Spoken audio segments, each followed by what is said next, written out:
Hello and welcome to another episode of the Mercenary Star Podcast. We are on episode 19. My name is Seth, also known as White Fox SG, and we are joined by a very special guest today in this 19th episode. That's right, we are going to be covering the Hotspots Hinterlands book, because it ties very closely into the mercenary campaigns. And so we're going to take a look at it, as well as the Mercenary Kickstarter and the Mercenary Box set. So all of that. And at the end, we'll have a wrap up for 2024. So there was a lot that went on. But with me today is my co-host, Billy Caldwell from Oklahoma BattleTech. Billy, how you doing? Hey, how's it going, man? It is going great, and I appreciate you joining me today. I have had the privilege of rolling some dice with you in person. Yeah, we got to play at CenterCon. I believe it was 2 years ago. It was you and your sons, and had a good time. Absolutely. They really enjoyed it because they were playing with someone besides their dad. And so that was fantastic. But yeah, you are, dare I say, one of the leaders of the Oklahoma BattleTech scene. Not that you have done that by choice, but you are heavily involved. We'll say that. Yeah, there was just a need, and I wanted to play more BattleTech, and the more games I could run, the more I could justify my pile of shame, and it just kind of built from there. And we've got a pretty great team of demo agents and even just community members now that are helping run events and have expanded to many stores all across the state, and everyone's doing a really good job. It's a pretty cool time. Yeah, absolutely. Because of my family, I don't get to get out and play as much as I would like to, which is hardly at all. But I am thrilled Oklahoma is having such growth right now, and we're going to talk about that in a little bit. But first, Billy, share with us, what is your origin, your intro to BattleTech? So, a lot of people, they started in other mecha related, animes or games and stuff like that. I went straight to BattleTech. I had a friend in junior high that started telling me about this game, and he was like, "Yeah, there's these robots and they fight, and you can do all these things with them."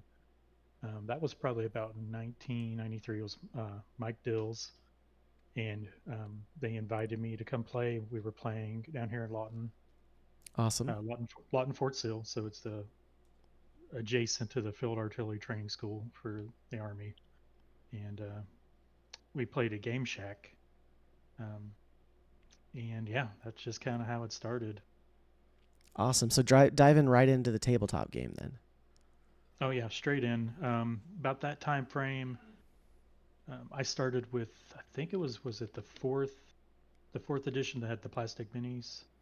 Box set. The third edition did. Third edition. Yeah, third edition. So I started with that, and then of course we had the Raul Parthra minis. Oh yeah. So all the unseen stuff, all the 2Cs, Of course. the Marauder 2Cs, all that stuff. That I always love to get the Raul Parthra catalog from the game stores that were here. I was living on the northeast side of the Oklahoma City area at the time, and we had nothing close to us at all. I think there was one game store in Midwest City, and it was about a 25-minute drive in the 90s because, I don't know, speed limits were not what they were now. They were like 50 all the time. Yeah. But we would go to Stillwater, and or we would go to that one in Midwest City, and we'd get the Raul Parthra catalog. And then I had one in Stillwater when I went to visit my grandparents that I would get. Um, I remember it had a night. I don't remember what it was called. Gray Night Games or something. I don't know, something like that. That sounds familiar. At that time, I've only gamed, there in Lawton. I never expanded past there. Right. And we rarely played at the game store. I think I played at the game store twice in all of the 90s and early 2000s. Most of the time, we had 4 to 6 people, and we would go to our church because we had someone on staff. We'd go up on a day when there wasn't anyone up there. We put out the big 8-foot tables, spread all the maps and stuff out on them, and that's where we played. So we had enough in our own community. We didn't go anywhere. Yeah, we were pretty spoiled. It was a little shop. The front half was retail. The middle half was the game room, had 4 or 5 tables, and then there was a computer repair shop in the back. Oh, And next nice. to it was a gas station that had like a full deli with sandwiches and hot links and Oh, drinks and all that. So, and it was a dollar. I believe it was a dollar a day to be able to use the tables. that's not And bad. I got very spoiled because I pretty well started playing BattleTech from the beginning. Hexus with 3D terrain. Oh, very nice. They had the Battlescape, and they had, I believe it was the old Warhammer, maybe 30K cardboard buildings and that sort of stuff. Okay. And for line of sight, we used the little mirrors on the telescopic rod Oh, to okay. check line of sight. So Yeah, it was pretty neat, and that that's kind of awesome. formed how I wanted to do my tables, later Yeah, in life. absolutely. I mean, because I know that you are probably more heavily involved in classic. Would that be a correct assumption? Yeah, yeah, Yeah, classic, but classic jam. the classic tables that we have in Oklahoma, I would say I'm always arguing for classic with some of my friends in the content creation community because they're like, oh, no, with Alpha Strike we have all the cool terrain and stuff. I'm like, you haven't seen the classic tables in Oklahoma, so Yeah, because the whole we do state it has really right. stepped it. Yeah, the whole state has really stepped it up, and as people have became more creative, because a lot of us, we started with you know just leftover foam or here, some have started with HeroScape Hmm. for our hills and stuff, and then just salvaging old packaging or Yeah, boxes, whatever. And now, years later, we've got resin printers and FDM oh printers, and yeah, especially the latest generation of printers are just insane what they can do. I know. I'm super jealous of the one you just got, especially for making terrain. So, It um, is, yeah, it's pretty amazing. It's it's which causing me model is some it more again? work. It is a Bamboo P1S with the Yes, I'm sure amps everyone who for listens the will be like, "Oh conversion. yes, of course. I know somebody that has that too." But It's very popular right now. it's allowed me to, like, my tree hexes that I do. Yes.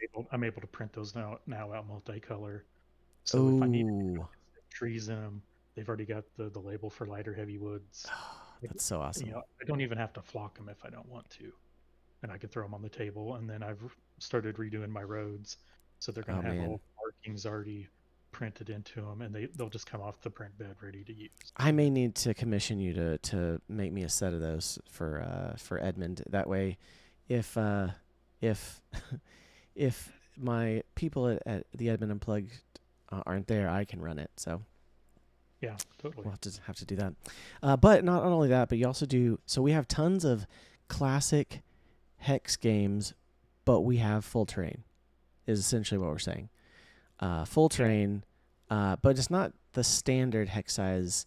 A lot of the people in Oklahoma go what 1.75. most are 175. Okay, Some have the standard size, which is debatable, kind of what that is. right, like 1.25 ish. 1.29 ish, somewhere in there. Yeah, yeah. Some of them are using self-printed hex tech or the stuff that's being sold by Gale Force 9. Which that stuff's awesome. I Yeah, love that stuff.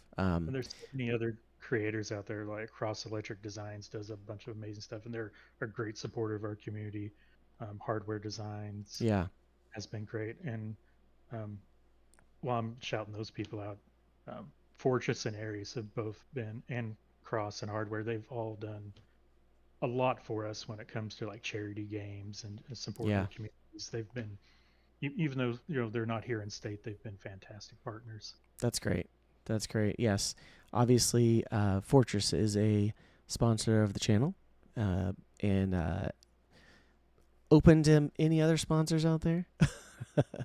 But yeah, they're both fantastic. I've bought things from both of them before, um, and yeah, it's just great to see more outlets to find BattleTech stuff because, as you probably know, in the '90s it was really hard to find that stuff. Yeah, Um, even here not too long ago, that was the case too. yeah, awesome. So obviously you're very involved, but Yeah. how are some other ways that you're involved? Maybe even in a semi-official capacity. Well, I'm a demo team member, of course, and we've got a fantastic group of demo agents and Yeah. non-demo agents here in the state. I can't brag on them enough. They are How many do we have now, approximately, if you know? approximately between 8 and 10. Some just we all deal with life, and sometimes we just don't have the time to be as active as we would like. But Right. um, there's 8 to 10, That's awesome. Yeah. and That's never that's just demo never team set out agents. right, Yeah. and not counting all the other people in the various communities that just chip in to to keep everything working. Yeah. Absolutely. Um. So yeah. So you obviously are heavily involved with that, and so we do get to have some like official run stuff whenever they have it, and so that's fantastic. Um. Let's see. Mm, I think that about covers kind of our intro to it. We're going to talk way more about some of the Oklahoma stuff here in a little bit, but let's have a chat, shall we, about the uh, Mercenaries campaign tools that have come out. We're going to start with a quick discussion on the Mercenaries box set, because it came out obviously with the Kickstarter, and it's kind of a precursor to today's topic of Hotspots Hinterlands. So I'm going to move over to the presentation Sounds good. for the video. And we are going to, we're not going to go scroll through the whole Mercenaries PDF, but I am going to touch on a few things because I feel like they're important things. First of all, if you have not picked up the Mercenaries box, they should be out now, at least in Oklahoma, in several of the game shops. Any of them that have ordered stuff, I think probably, I know Games HQ has, not only does Games HQ have them, they have the limited edition ones too. Yeah. I know at one time, Dice Addiction up in Tulsa, they did have some. I'm not sure what their current stock is. I don't. I've never been to that store. I know that there's a group there that's very active. That's led by some demo agents up there. Um, Absolutely. And if you don't know, I'm talking about this one right here. Ba-ba-da-ba. It's on camera for those watching the video. It's the one with the black. It's the black kind of carbon fiber look with the red chevron. It looks fantastic. Back of the box is still the same. Shows off just what's in it. Love the mechs in it, by the way. It's a great collection of minis and the vehicles for that matter. But yeah, so we're going to kind of look at the PDF for a second. yeah, I know New World, and Del City they got some pledge stuff in as well. Okay, great.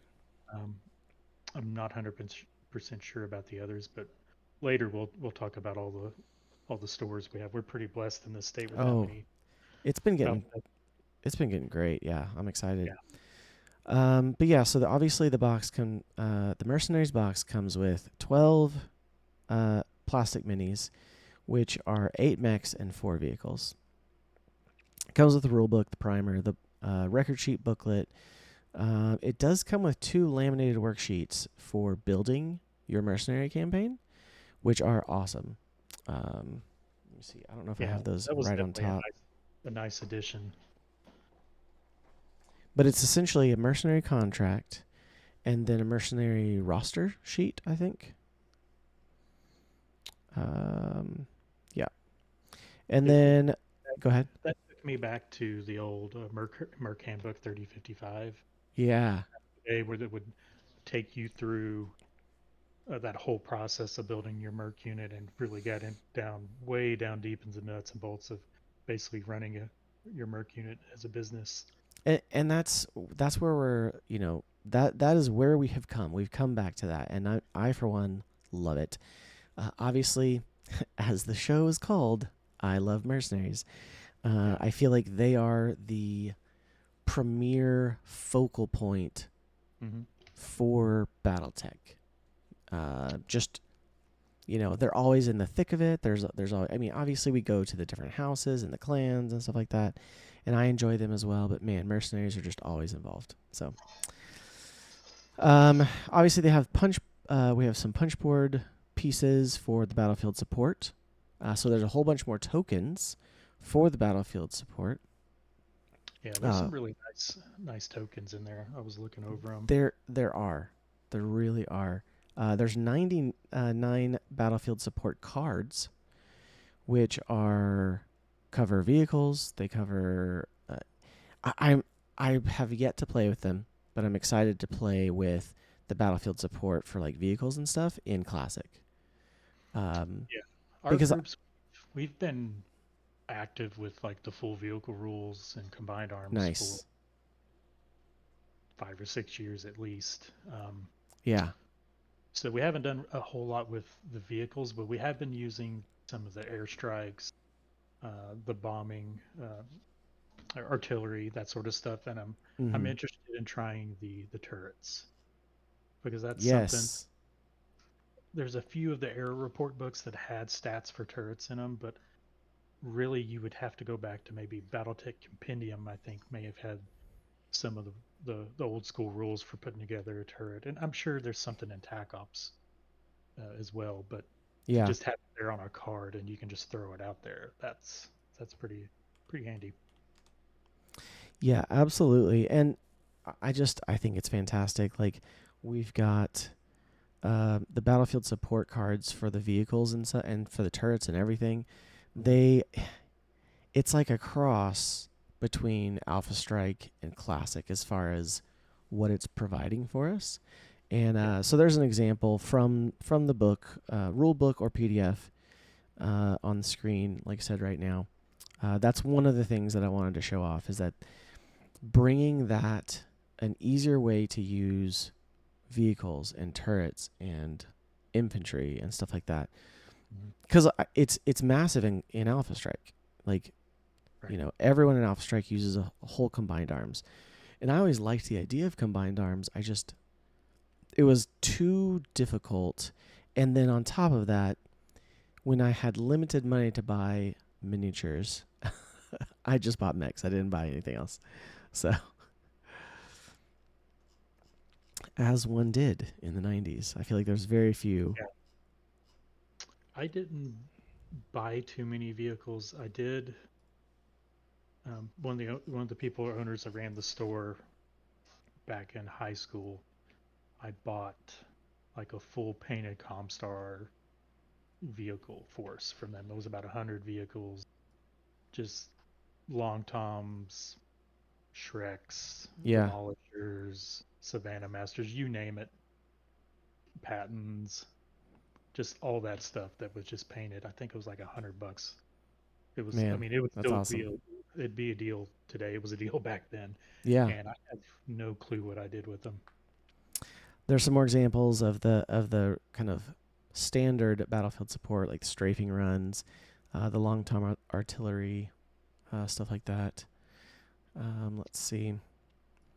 We had a we're avid supporters of Extra Life and we've ran events for many years, charity events to help raise money for that wonderful organization. And Lucas, who um, runs the primary group at Game HQ. He actually used um, the airstrikes and bombing runs and all that kind of stuff and artillery Yeah. as buffs that could be purchased for donations during a grinder event, and that generated a nice little chunk of change, and it was a lot of fun. It was very chaotic, Nice. That's awesome. That's but awesome. it's nice to be able to have that stuff like that you can just throw in to, if it's just a pickup game or say it's a campaign, you want to add some more flavor to it, something to enhance it Yes. a little bit. I think it's going to be a huge hit for campaign play, but I agree the ease of being able to slide it into even pickup games now.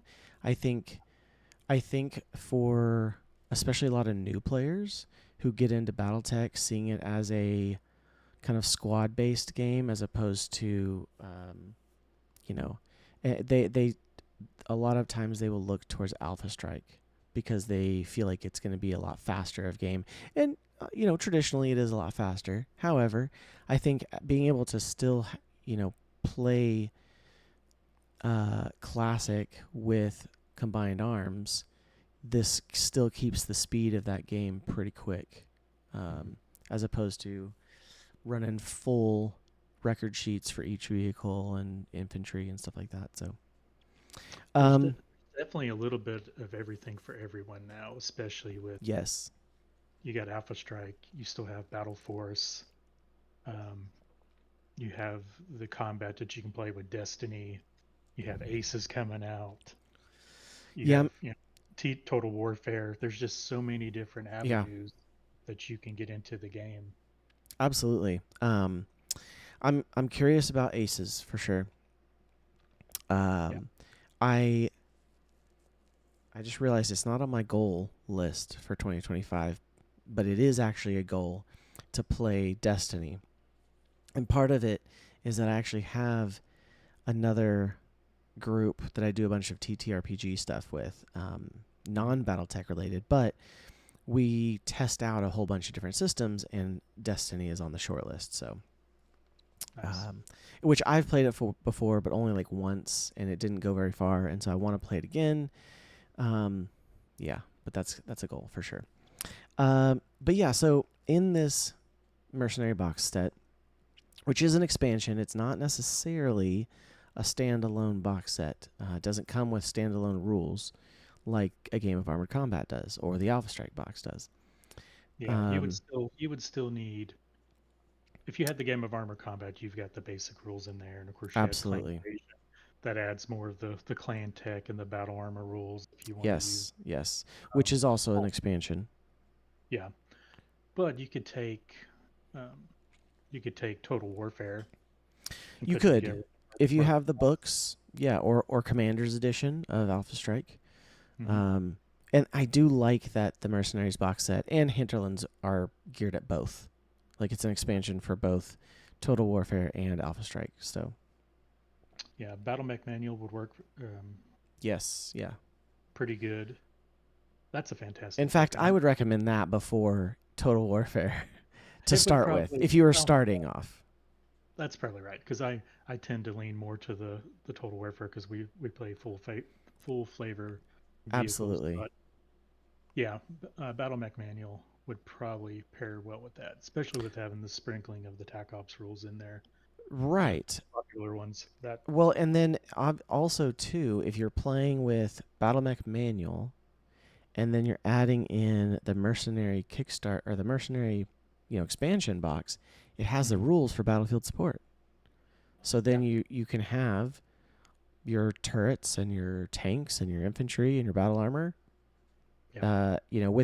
without having to go massively into it because Total Warfare can be overwhelming. Total Warfare is a fantastic book, but it's also pretty cumbersome. Yeah, yeah. Um, so just a quick skim through here. We've got the Chaos campaign for Mercenaries, playing a Mercenary campaign. And we're going to see kind of this repeated but expanded on in Hotspot Hinterlands. And so we've got, terminology, which I greatly appreciate that they give people new to Chaos campaign this terminology of a unit, a force, a contract, a month, which those are the normal ones. But then track and support points. Those are things that if you've never played Chaos Campaign, you're like, well, what's a track? Right. A single battle scenario or game session, and then you've got support points, which represent funds and other assets that the player has to maintain. It's part of that, micromanaging a mercenary unit. Yep.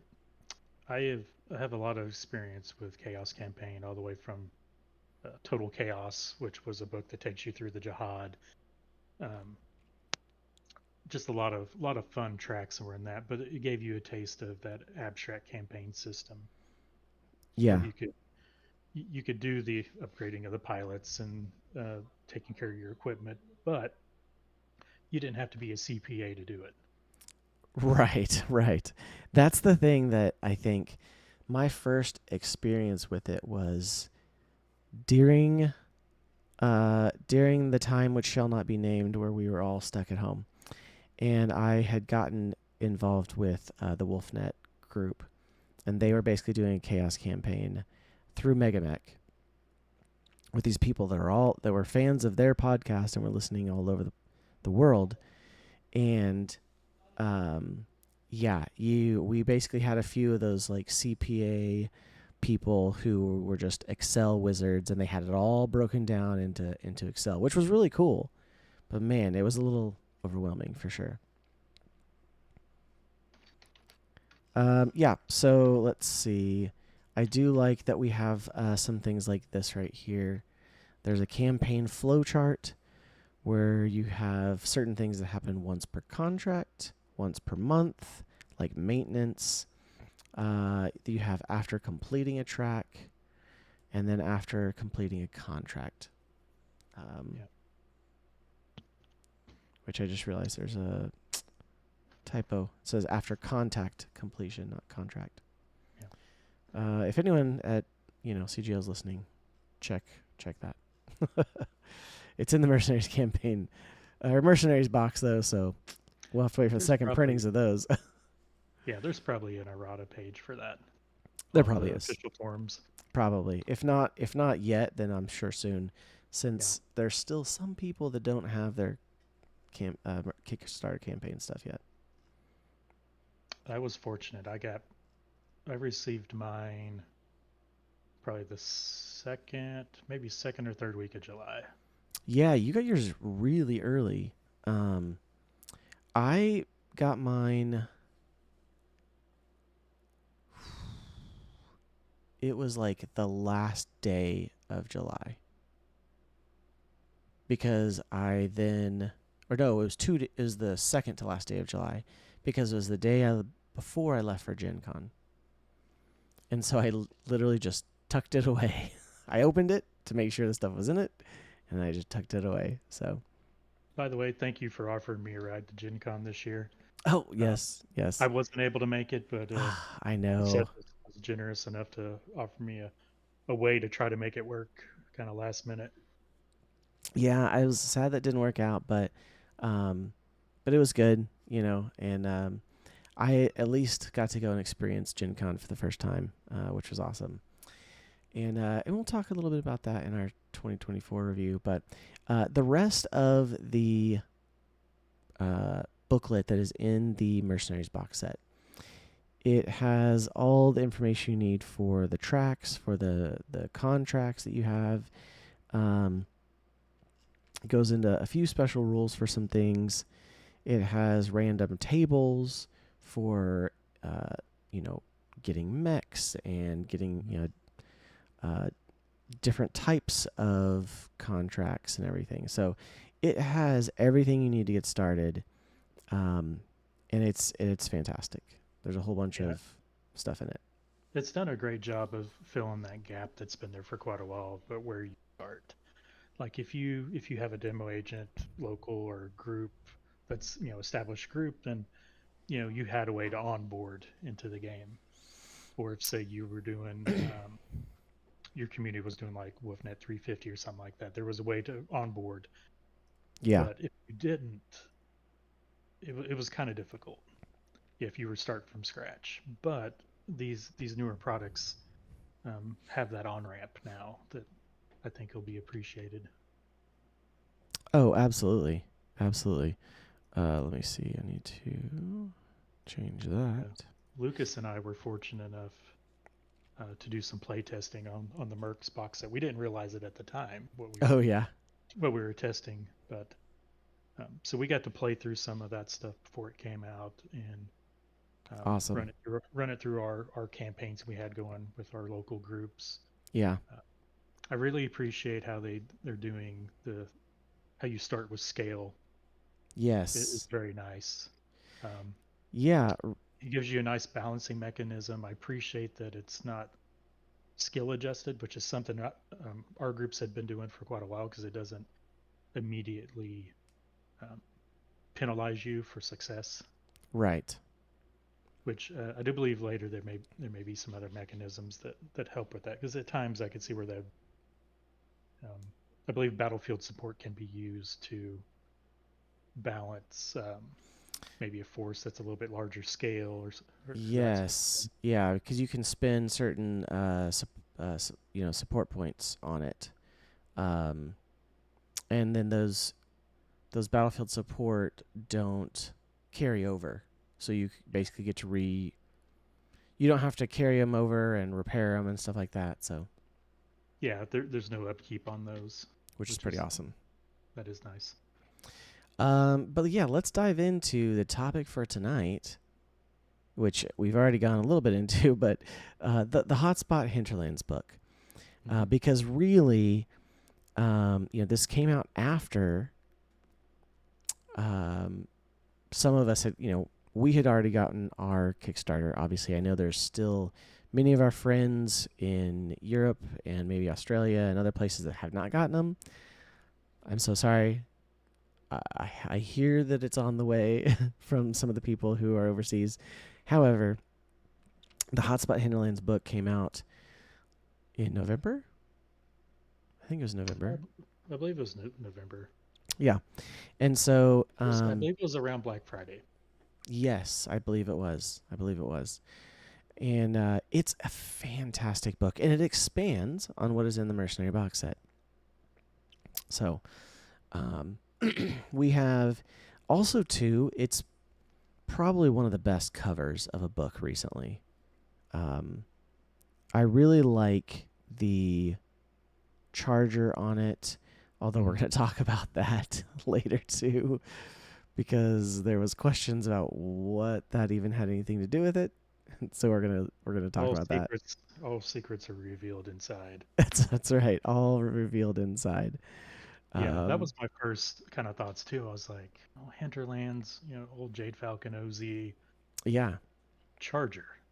a charger. Not only a charger, but actually no, it's not even a charger. It's a Hatamoto Chi. Straight up. Oh, you're It's right. You're right. it's a It's Hatamoto. Hatamoto Chi. You said Or charger.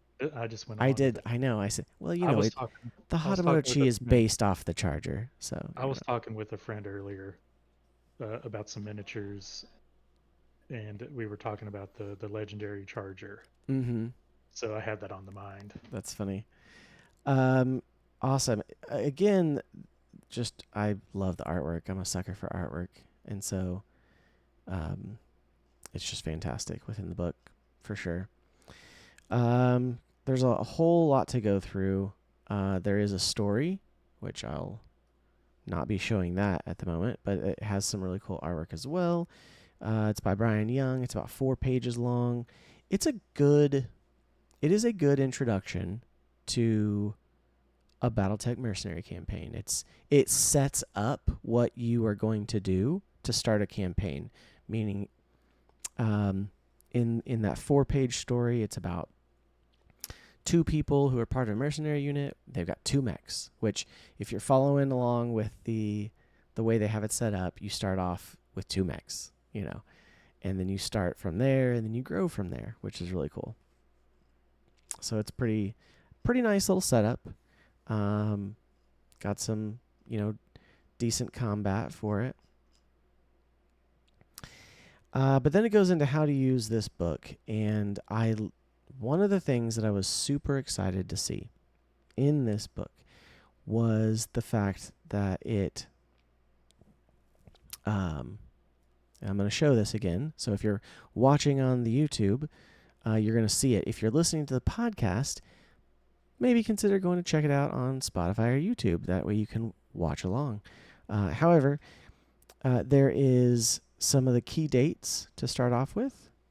It's in the year.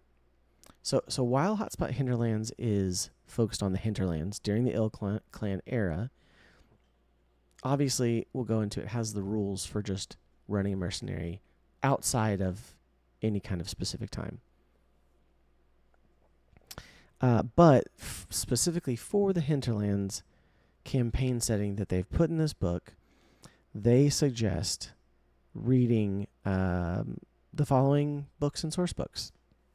Tomorrow Rising, which is the first source book we got about the Hinterlands. Elements of Treason Honor by Craig A. Reed Jr. Elements of Treason Duty by Craig A. Reed Jr. Elements of Treason Opportunity by Craig A. Reed Jr. Foxtails by Brian Young, and Grey Death Rising by Jason Smetzer. Those are the suggested reading so that you know the lore of the Hinterlands in the ilClan era. And I was very glad that they included that in this book.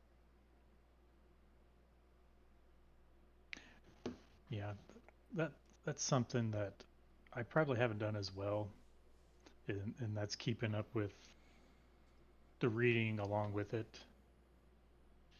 I used to have a massive collection of paperbacks that I eventually got rid of, but there's a lot of stuff I need to get caught up on the fiction side. I've become kind of lazy in my older age, and it's not an audio book that I can listen while driving to work or at the gym or traveling. I understand. I enjoy the audiobooks as well. And that's one thing that I will lament for 2024 for sure. Yeah, I could have used a couple more. Yes, 100%. But yeah, so there's more. There's more here. Obviously, there's Chaos Campaign for Mercenaries in general. Then there's the Chaos in the Hinterlands. Talks about maybe even getting up in some big interacting with some big names like the 21st Centauri Lancers or other units that are in the Hinterlands at this time. There's the Almatason hiring hall, which is I'm horrible at pronouncing some of these names. So yeah, and it's a pretty low level hiring hall that they started, which as a longtime fan, I'm like, we've already had like 6 or 8 other hiring halls. Like, we could use another one that's already out there rather than creating a new one without having to use Outreach or Galatea. But I think it works though, because you still have so much of a blackout with the HPGs that having it's true. There would be more. I think more localized. Right. I think works out pretty well. Yeah. But yeah, you think back to Outreach and Galatea and all those as being the OGs. Besides Outreach and Galatea, which were honestly the main two mentioned in the books, in the novels. There was like 8 others or 6 others or something like that. Yeah. In fact, one of my favorite ones is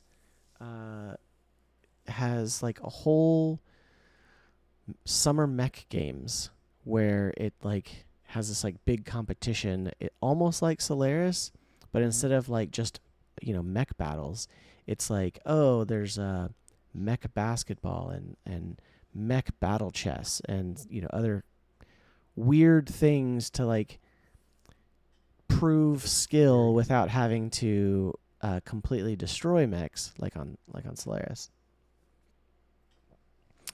And another cool thing, they're not quite in the Hinterlands, but they are in Steiner space, and in looking at them, they have gone pretty much untouched by the Blakist Crusade or the HPG. I mean, they've gone pretty untouched throughout the last 100 years.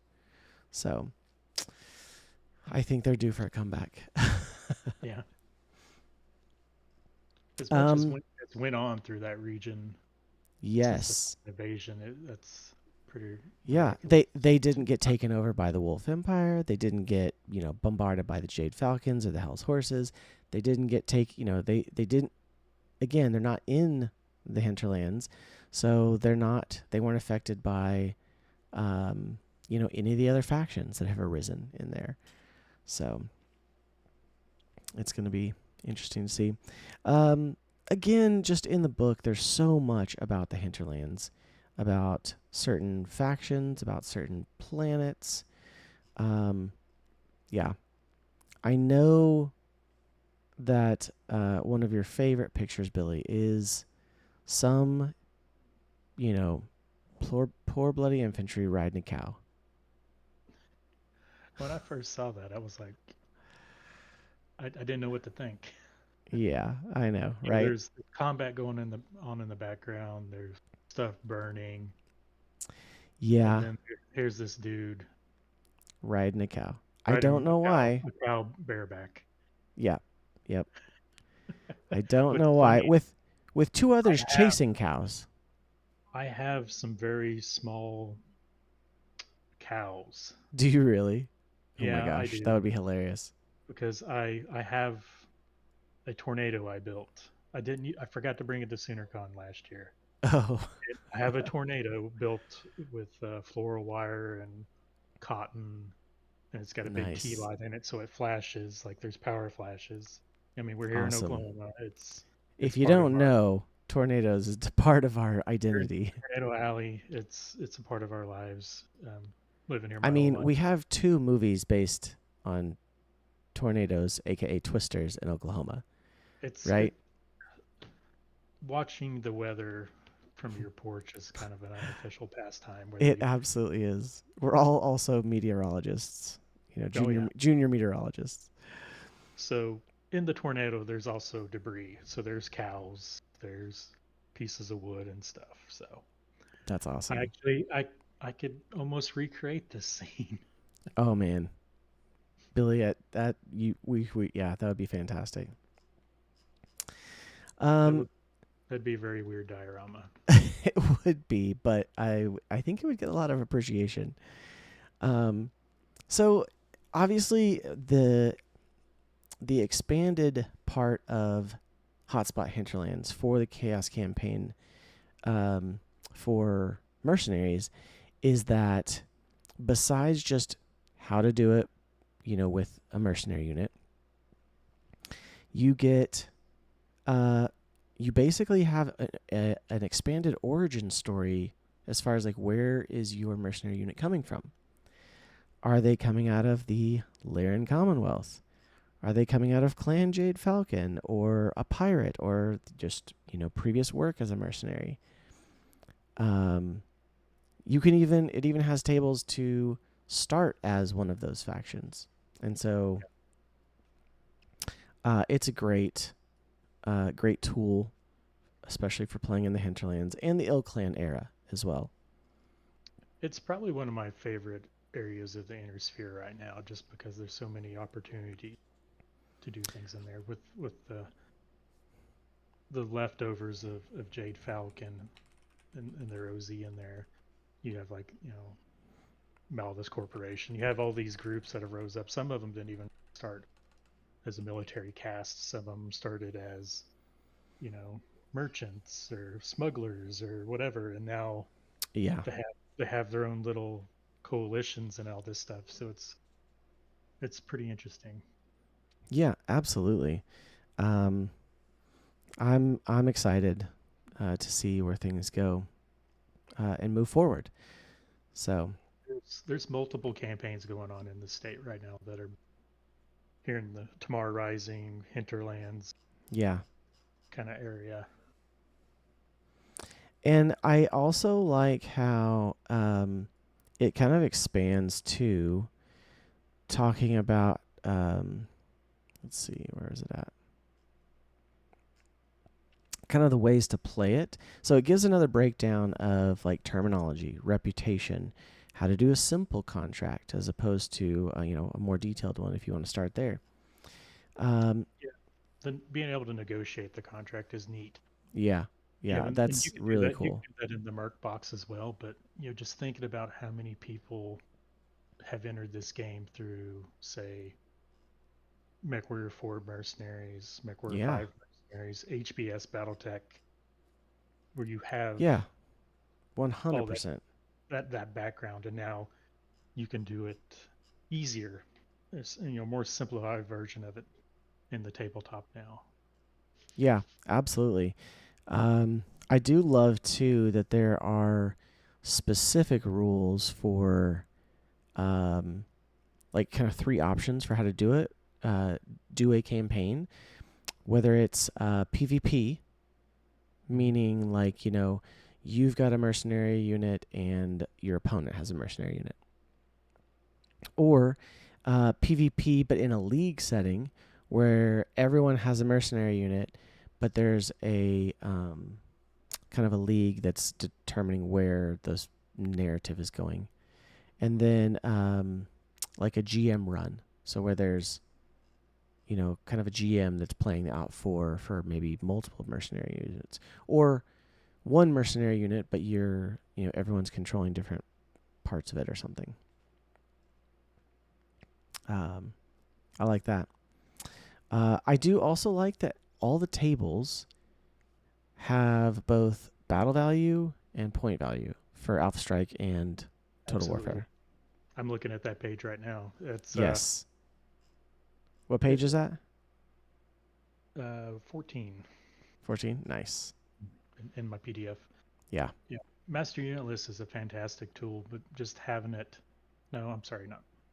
Yeah, I guess it starts on page 14. It's just It's nice to have that all in place. Yeah. Yeah. It is pretty awesome. And I mean, honestly, I feel like it makes it way easier for people entering the game Hmm. to find things without having to buy three different books. Yeah. Let's see. Again, it has a lot of the same things as the Mercenaries box set. The flow chart um, has a whole bunch of um, examples for tracks, for game sessions. Yeah. Um, and then it has a lot more detailed information on time between tracks. So, repairing, purchasing, salvaging, and other expenses. That was one thing too. It had better details for how to split salvage Yeah. with an odd number of players, which was awesome. Because someone's Something gonna that. find themselves in that situation.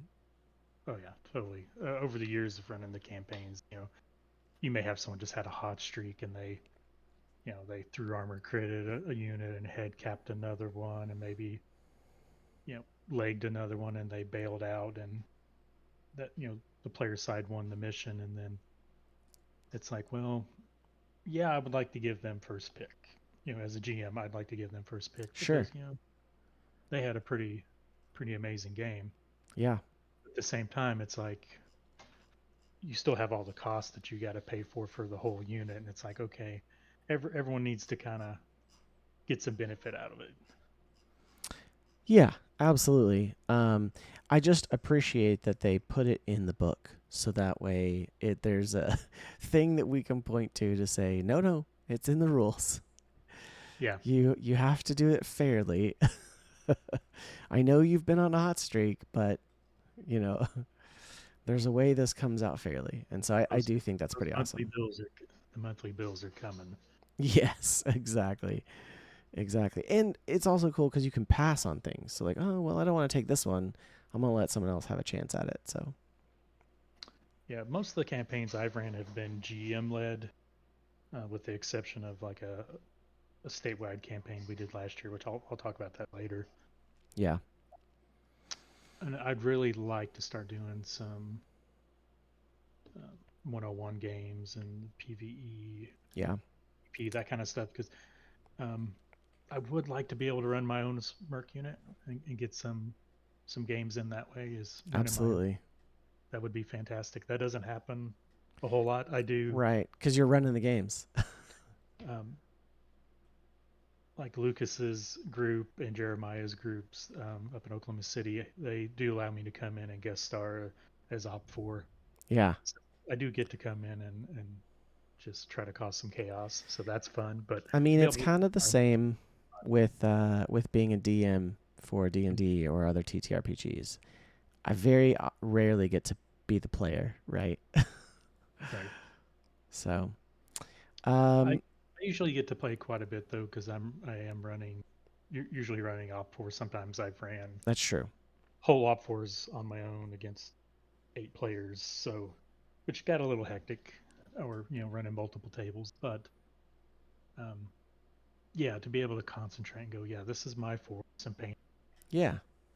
mold its story. Well, and I think especially too with this book, if you were to start another one and do Mhm, the PvP where you get to take your own mhm. mercenary unit while someone else takes theirs, and you have kind of competing contracts and see how that goes. Yeah, Um, I would definitely like to do that. I've been thinking about trying to I have to do some here locally. I'm gonna have to do um, some more rebuilding of the groups. Being a military town, yeah, uh, it's true. we I had know we, you just lost Derek. yeah. I was gonna Derek. say a shout out to Derek from On the Origins. Yep. Uh, Yep. yeah, we miss having him down here playing. He was I a good know. dude.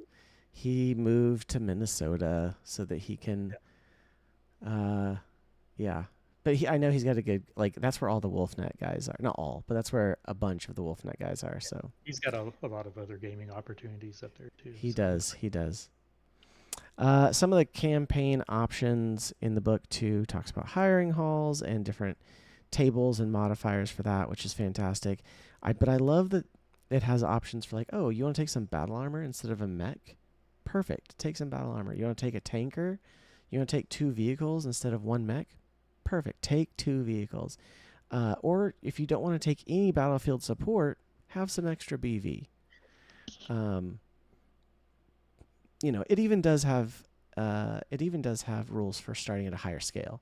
So if you want to take more than the 2 mechs to start with. Um, and then again, it does have the info for Alpha Strike, which is fantastic. Yeah, I had to walk away for just a second. I was still listening though. I had a No, you're cat good. chewing me out because she Yeah, was hungry.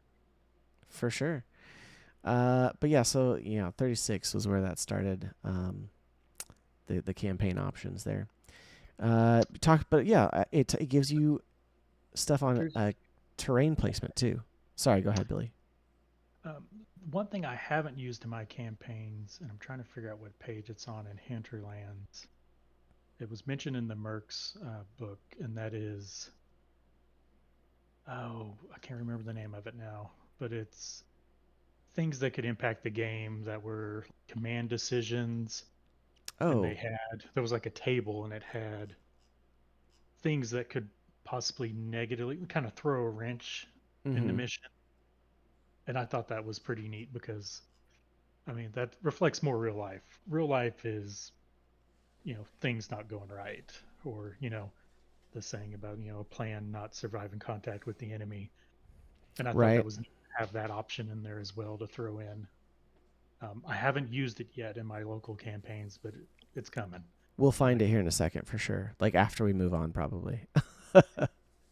But yeah, there's kind of scrolling through. Obviously, there's the stuff for if you want to play a house or a clan campaign, not even just a mercenary campaign. You want to be part of Clan Hell's Horses, or you want to be, you know, um, yeah, so somebody else.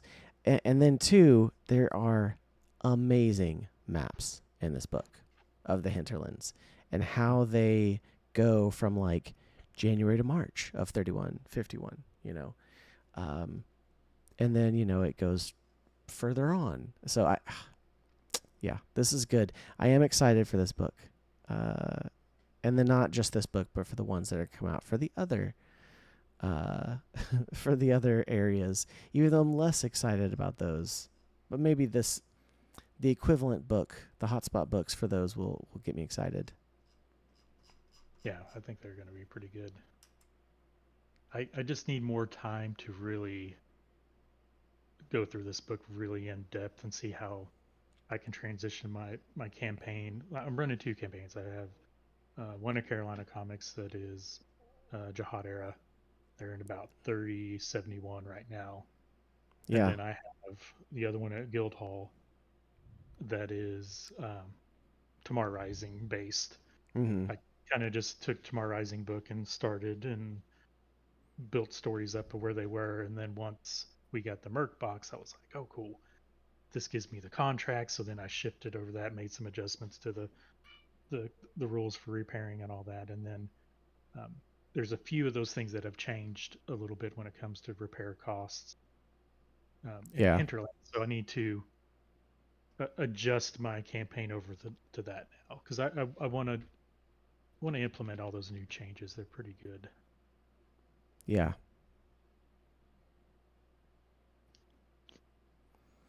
Yeah. There's a lot of stuff in here that's going to be super useful. Um, yeah, man, just cannot say enough good things about how this is going to enable campaign play, not just for Classic, but also for Alpha Strike, because I think that Alpha Strike has definitely been the more popular for players coming from other systems. Mm-hmm. I think it's also, you know, establishing itself as popular for quick pick up and play, games. It definitely works easier for competitive play. And competitive for sure. Yeah. But I think that, this book and the Mercenary Box to a lesser degree finally kind of gives Alpha Strike the ability to play campaigns properly, Yeah. which is fantastic. So, You were mentioned that you could play as Hell's Horses. I yeah, believe there's also like a sample force in there as well. there is.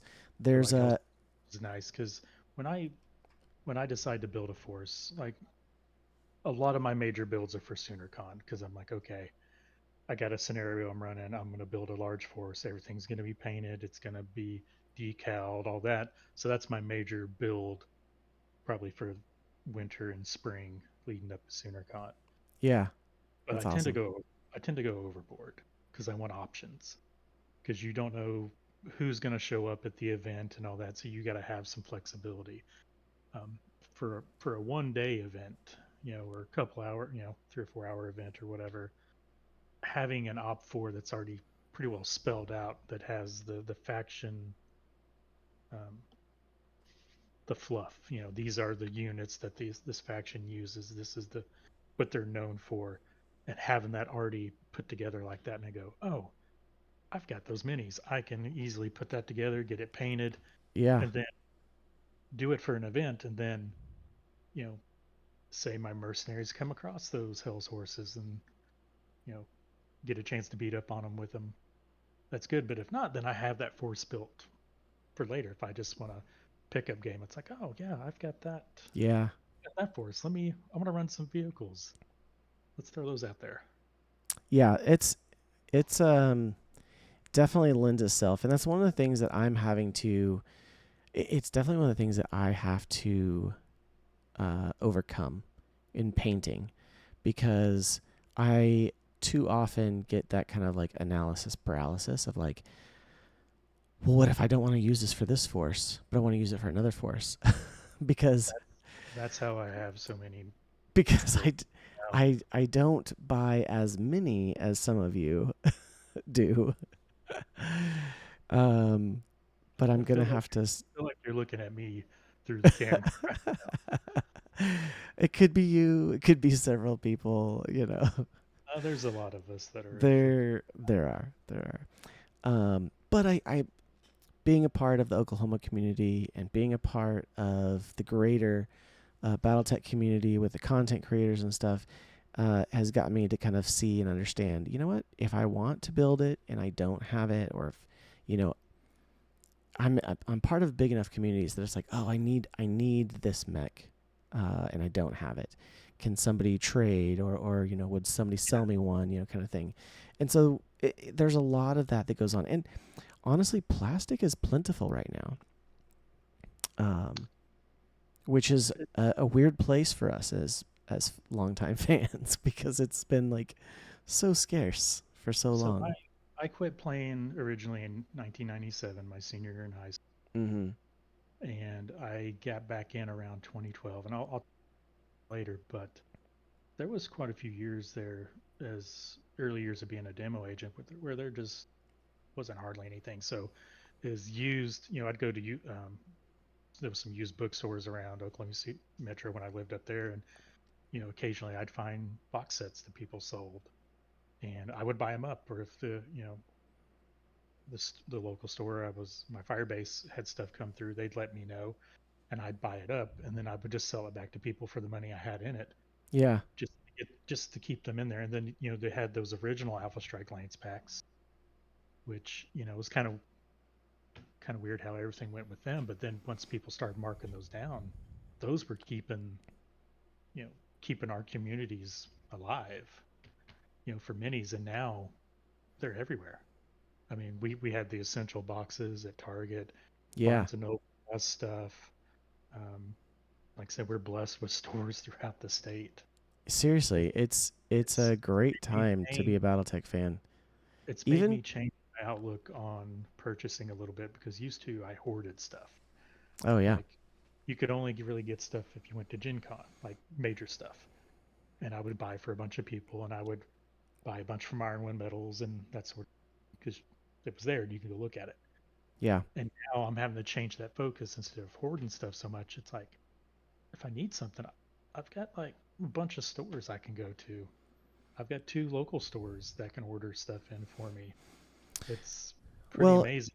and not only that, and I'm gonna briefly touch on a controversial subject within the thing of 3D printing minis.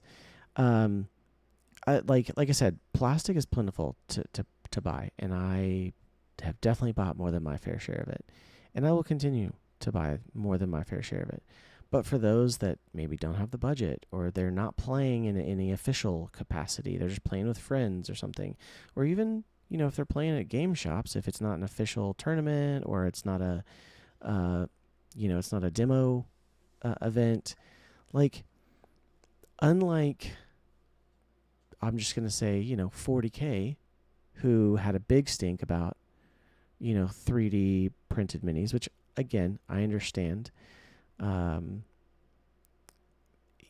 most BattleTech people are going to be okay with it. If it's you trying to get into it and you can't afford minis, you know, you can do that, or you can use the paper standees that are in the box, or you can use pennies. you know, it Yeah. like the BattleTech as a game has always made exception for uh for you know standing in Mm. mechs with something else. Um, and I love that it invites people to play before they have the plastic, if they don't have it. Um, Yeah.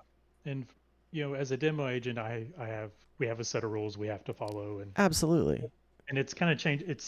I set my outlook on that early on when I became, especially as I became kind of the BattleTech guy at my previous local store. Yeah, I had to be careful of the optics of it. It's like, okay, sure, it's 100%. not all my games were official events, but if you're known as the BattleTech guy, Yes. If you're the most widely you known demo agent in the and state, you show up with a whole bunch of printed yeah, miniature, that's probably not going to be a good look. no, Even you're not running an official event. So right, I right, made the decision early on to go ahead and just make sure my all my stuff was official. yes, Back in the day we really couldn't do the unseens. That's eased up. Um, so yeah, I. But for your tables, your events, Yeah. do what you do. Have fun. Yeah, absolutely. Sorry, Billy. Your cat was having stuff earlier. Now my dog is rolling around in the bed behind me. So if you're watching the YouTube, you get to see corgi feet flying in the air over my shoulder. Yeah, I can just see the feet sticking up. Yeah, he's Well, hanging out. He's right hanging before we out started over here. recording, one of my other cats, our tortoiseshell Cheeto, she's an amazing cat. She was having zoomies and just running around, making gremlin noises and jumping on stuff, knocking it over. Yeah, Uh, we love our she, animals. oh yeah, she was laying here. She calmed down and she has like a cardboard box bed here on my desk, and she went to sleep for a little while and recharged to go cause havoc. Perfect. Um, awesome. So okay, so anything else that we want to say about Hotspots Hinterlands? I was trying to I think. I did find that table I was talking Oh, you about. did. What Page page was it 80, on? um, the example I found was on page 82, command 82. complications table. Oh, right. Let's see. Page. Mm-hmm.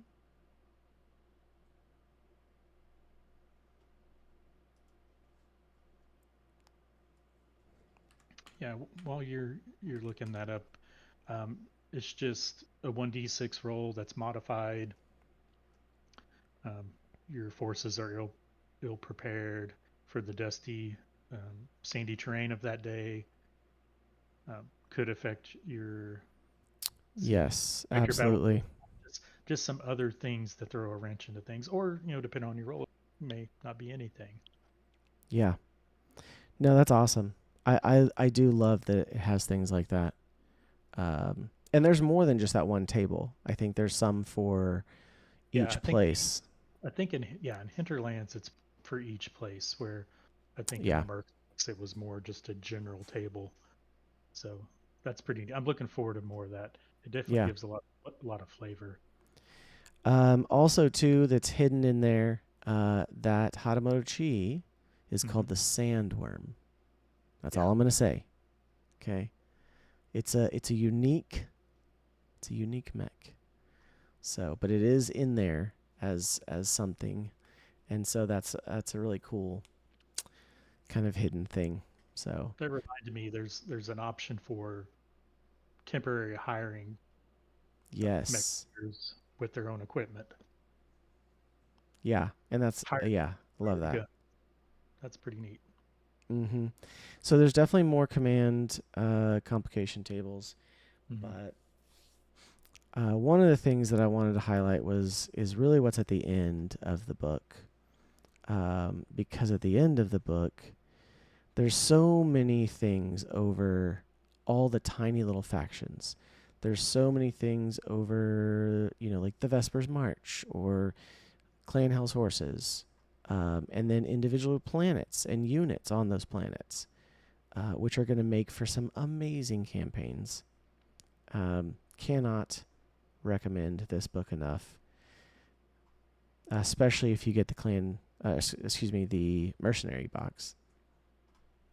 And there, I won't say the page number or the name, but later in the there's missions that are not just even straight up fight or straight up recon or that. Mm-hmm. But y'all just have to find them. There's some really missions in there. So Yeah. it's nice to have stuff that's not all just deathmatch all the time. Oh yeah. Absolutely. There's stuff in there for if you know what, we ran out of money, so let's become pirates. There's stuff in there for that, Some which mechs is have hands for a reason, other than just punching yeah, for sure. Um, or helping myself get up when I need like a 4 to remain standing and roll a 3. yeah. One of the big things that I really like is that towards the end of the book is there are full op 4 tables in there. Hmm. And it's so cool. There's like a whole big one for mercenaries or pirates, and it's really big. But then there's also ones for the Lyran Commonwealth. So if you're facing against the Lyran Commonwealth, like maybe you're fighting for the Vespers March, or you're fighting for the Aliena Mercantile League. And then, conversely, there's Jade Falcon opposing Force Table. There's Clan Hell's Horses opposing Force Table. So it's just so good that they have all that information, and it's all within the ilClan, so it's all era specific. It's just, this is what we've been waiting for, honestly. Like, this book is what we have been waiting for, because we got Tamar Rising, we got Dominions Divided, we got, what's the other one? Empire Alone. Empire Alone. And we're waiting on ilClan's Eyes Onlys to kind of finish up the whole Inner Sphere. And so we're finally getting the sources to play in that. I feel like we've been waiting. And so, yeah, it's great. Great times indeed. Last thoughts. I would have never imagined, even before the Clan Invasion Kickstarter, we have now. Oh, agreed. It's we had our 40th. The game had the 40th anniversary last year. Like, yes. There's just so much stuff. Yeah, we'll definitely mention that here in a minute. But man, yeah, there's. I keep getting off track a little bit. No, you're good. I'm just like, I get excited to say something, and then I'm like, well, you know what? I think unless you have anything else to add for Hotspot Hinterlands, if you don't have Hotspot Hinterlands, pick it up at your local game shop or check out the show's sponsor, Fortress Miniatures and Games, and they can hook you up for sure. Yep. Okay. Yeah, I think that's all I got on Hinterlands. Perfect. Let's talk a little bit, because this is happening. We're recording this on January 4th. We have now completed the year. I'm not one of those people that likes to do a year in review, like when there's still like 3 weeks left of the year. So, but yeah, 2024 in BattleTech, year in review. There was a lot. First and foremost, it was the BattleTech 40th anniversary. Yeah, I really wish I could have made it to GenCon. I haven't been able to go since 2019 was the last time I went. There's just a lot of people I miss. Unfortunately, we've had a few, pass away since then too. Mm-hmm. And those opportunities I had to maybe years, and I'll go next year, and I'll see those people later, and as life happens. Yep. Someone passes away, and you're like, man, I really wish I would have went ahead and went. So yeah, and then it being such a momentous occasion in the history of the game. Yeah, and there was a lot that went on. I was super glad that I got to go, not only to be a part of that, because I've never been to GenCon, but then just to be able to be there for just everyone excited about BattleTech, because it being the 40th anniversary, and also, all the mercenary stuff, that we were kind of had just gotten, if you'd gotten your Kickstarter stuff, but all the 40th anniversary stuff. Like, I got the dice set. Was it worth the $50 that I paid for it? I don't know, but am I glad I got it? I'm still glad I got it. I misunderstood some people that were bringing stuff back for me, and I thought they were going to be pairs of dice. So I ended up with 2 of those sets. Gotcha.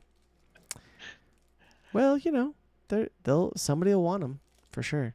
Oh yeah. Also, the 40th anniversary Operation Reunification patches that Randall was giving out. Yep.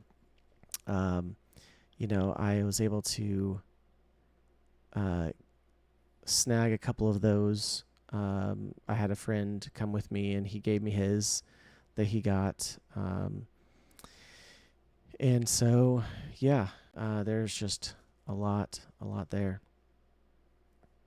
Yeah, the convention itself, even if you weren't there for BattleTech, it's an experience. Just the amount of people, how widespread all the events are. It can be a little bit overwhelming. Yeah, absolutely. Um, but yeah, 2024 being the 40th anniversary was really cool.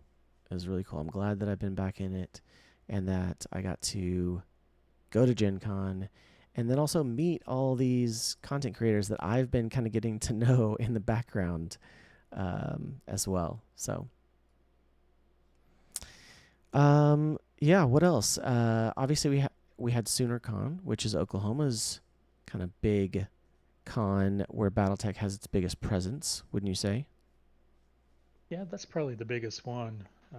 We've been doing that for quite a few years. SoonerCon is an organization, uh, works with charities as well, kind of like Extra Life. And when I first started helping with that, I didn't realize that. So that was kind of a neat bonus. And how I have to kind of mention how I got there. So Yeah, when I got back into 2012, um, I've been in Oklahoma City since 2007. I've raced radio control cars for 30 plus years, it's and awesome. I would pass by the original game HQ, and I'd occasionally buy some miniatures, just the nostalgia of it. Wasn't playing or anything. I'd went down to Wizards Asylum in Norman, and I eventually just put my name up there on the board with the number. I was like, would like to play BattleTech. Never heard anything, and then like a year later, I get a call from Jonathan Amaran, who is a demo agent out of Norman. He goes, "Hey, I'm running a grinder. You want to play some BattleTech?" So, over like a couple years there, um, I went to some of his events and had a fantastic time. And I was like, I need more. Yeah, So, got a box absolutely. set again. Uh, Tried to get my roommate to play. I think I'd already bought it before then, but then I finally was like, you know what? I need more. So I conned some friends and coworkers and at my house on Thursday nights. If you bring snacks and pizza and Oh stuff yeah. like that, you can get people to show up even if they don't really want to. Uh, and then it just kind of grew from there. Um, Started running some stuff at Game HQ. I started meeting up with other people off the official forums. Still going to Jonathan's events. Had another friend, Kenny, down here in Lawton, who was previously a demo agent, and he was running events. And then we came upon, I'd went to a couple Sooner Cons, and then um, 2015, um, I helped quite a bit with running scenarios as they were kind of expanding it, and instead of just like boot camp and grinder into uh, more story-driven events. So we had three different events that took place on Terra in three different Okay, areas. So we nice. had Star League versus Ameris, we had Order Blake versus Coalition, and then we had, the previous year at Gen Con, I believe that they had the diorama supposed to be the battle for Terra. So Yeah, we had Wolf and Falcon. nice. I don't know. I guess at that time it wasn't Wolf and Falcon, was it? That was Would have been Wolf and Republic of the Sphere. what would have been Wolf and Republic. Yeah, That was 2014 into 2015 in that area. So we worked on putting together terrain, 1.75-inch hex terrain, all 3D buildings, hills, the yeah. tree hexes I'd built, all that good stuff. And went to lunch that first day, and the other demo agents sat there and go, "Why are you not a demo agent? You're already doing everything. Yeah, You might as well." So um, that's where it started for like being a demo agent and running stuff and running at stores more often, and that turned into you know going to Gen Con for the first time that summer 2015. I'd been a demo agent officially for like 2 weeks. nice. And then we go there and they start showing the new, I guess they call it rescene stuff, like Yeah, the had the Warhammer prototypes and all that. And I was like, wow, I picked a really good time to join. yeah. That was when they started launching the new sculpts, and And that was when I'm pretty sure I had a friend go to GenCon, if not 2015, then 2016. When did the Battle Mech manual come out? That was. I It don't was right remember. around there, because I had a I, friend. I don't think it was out yet. So it may have been 16 or 17 when he went. I think it was about the time that we got the game of Armor Combat, wasn't it? I don't remember because I don't. I, It's all kind of a blur. yeah, I got the so basically it was my friend was Gen Con. It was honestly the first year I think I'd heard of it, but it was the first year that I'd really paid attention to it. And it was I think one of the first years they were going to have a bunch of new BattleTech stuff there. Mm. And so they had the Battle Mech manual, and then they had a whole bunch of the laser etched dice.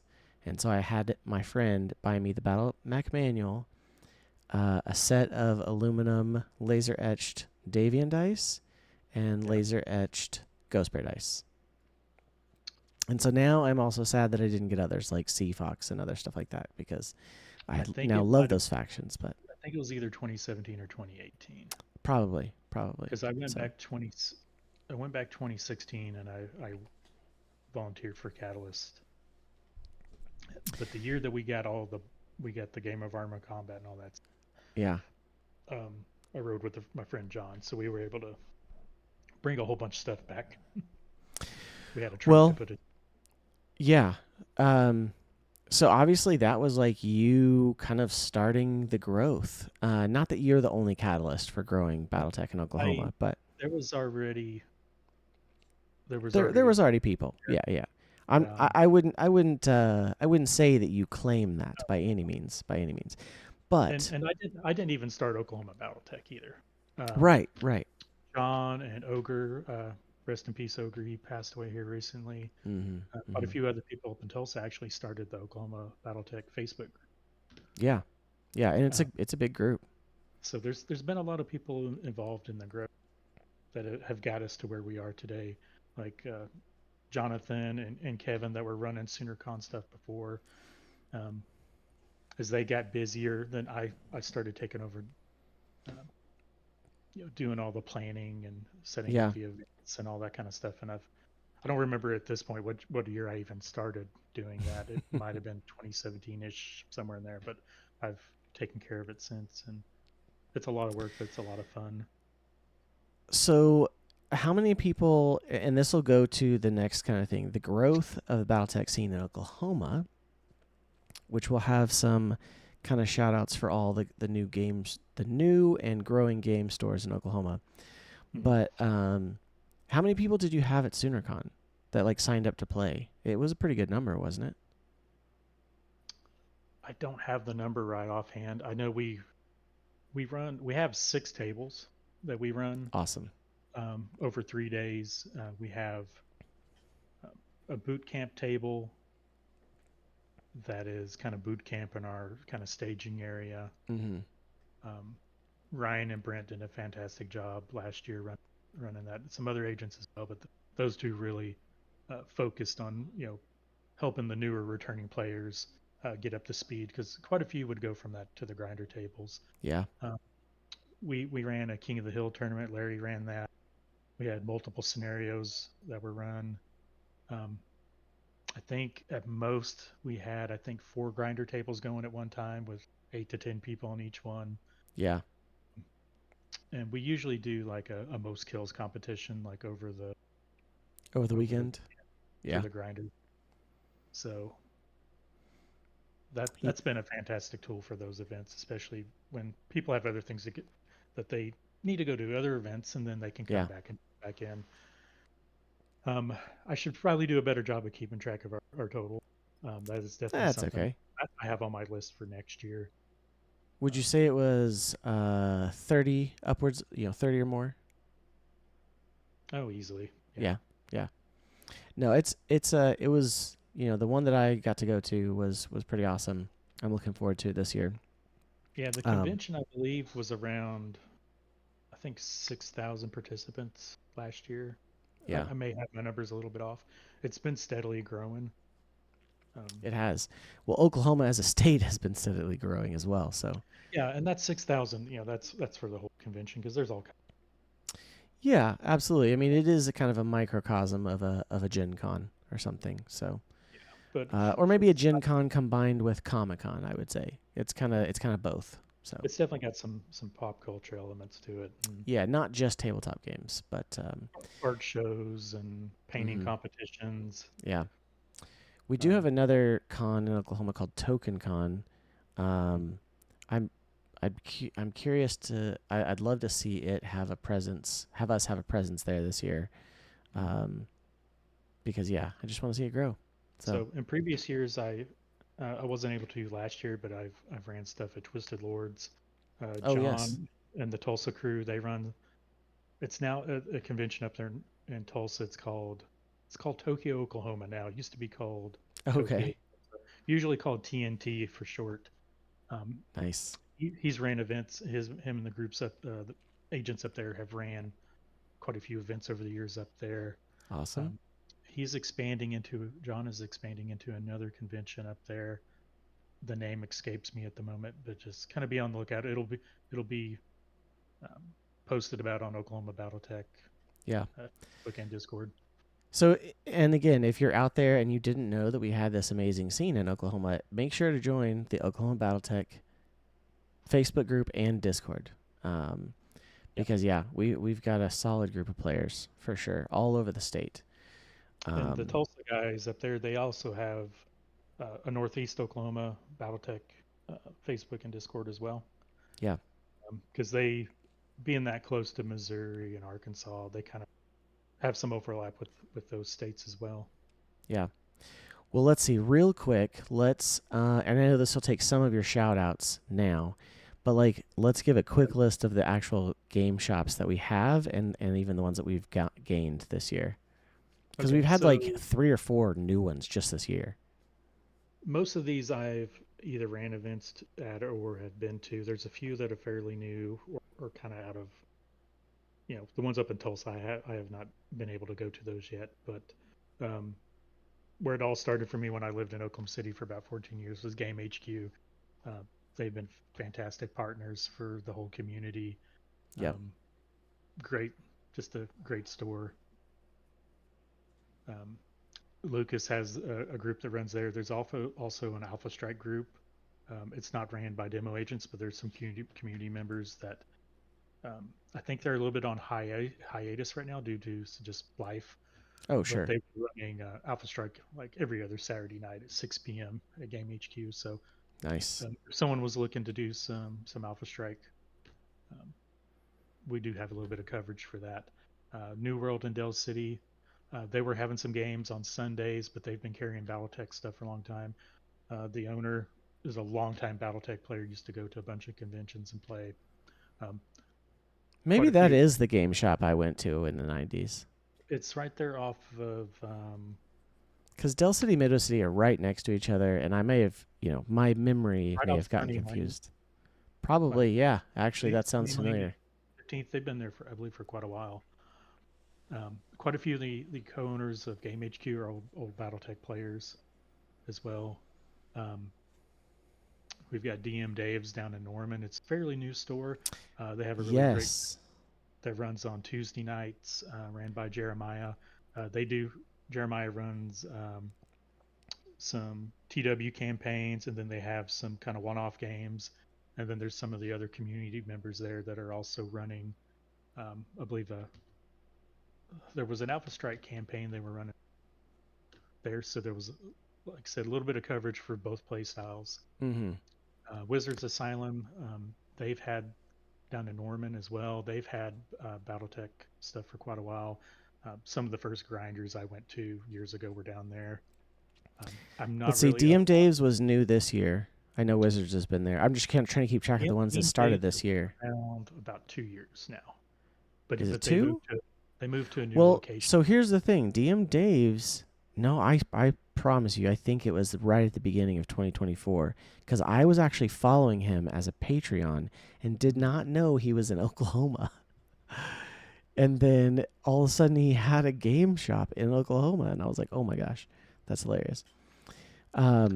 If it wasn't the beginning of 24, it was like right at the end of 23 then. I think it might have been at the end of 23. I Yeah. seem to remember because they started in a location near Bowling Alley, and it was, Yes. Yes. but So then so the new one, but you know, the new one, yeah. yeah. But Um, still, it's like right at a year or slightly over old, I feel like. yeah, roundabout, yeah. Um, so down here in Lawton, I have Carolina Comics. Kenny ran events down here years ago when he was an agent. There was a little bit of a lull in BattleTech. There was another gentleman that was running some games on Wednesday nights. When I moved back down here in 2021, summer 2021, I started running events down here again. And in the last year, Guildhall has also opened up. Both of those stores carry BattleTech. Um, Awesome.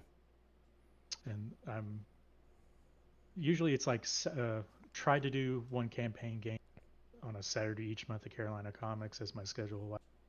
And then we play most Thursday nights at Guildhall. Um, we have Primal Nerds in Yukon. They've just moved from Mustang to Yukon into a bigger location. I have not been able to um, show up to that store yet. I know Lucas ran a grinder at the old store, but they do carry BattleTech as well. Yeah. I have not been to the Tulsa stores, but I know Dice Addiction, like I mentioned earlier, they're pretty active. Um, there's another store up around, I believe it's Broken Arrow. The name escapes me, but I know um, there's some BattleTech that goes on up there. There's one called Top Deck in Tulsa that I believe may still have games. I'm not 100% sure. And then there was a store up in Bartlesville, I know the name right offhand, that they were also running BattleTech. Yeah. We've got a group of players down around Ada too, which is kind of the southeast part of the state. Awesome. And then there's a couple of new stores in Oklahoma City area that maybe don't have BattleTech going yet, but you know, it's just kind of awesome that we've had that many new stores. Edmond Unplugged also. Yes, Edmond Unplugged, and we've played some BattleTech there, and we're starting the scene up there for sure. That's one that I'm closest to, although I can still make it down to Game HQ. I think one of the most rewarding things is seeing you have members of your community, grow a community, see those members become passionate about it and want to share it with more people and run more and play more games. And then they have an offshoot and Yeah, they go to another store. Maybe it's a little closer to where they live or easier to get after work or something. And they kind of plant a group there and start it up. And that has been really neat to see. And if we've yeah, left any out, I know there's a store up in Stillwater. I don't know the name of that one because I just found out about that one recently that does have BattleTech stuff as well. awesome.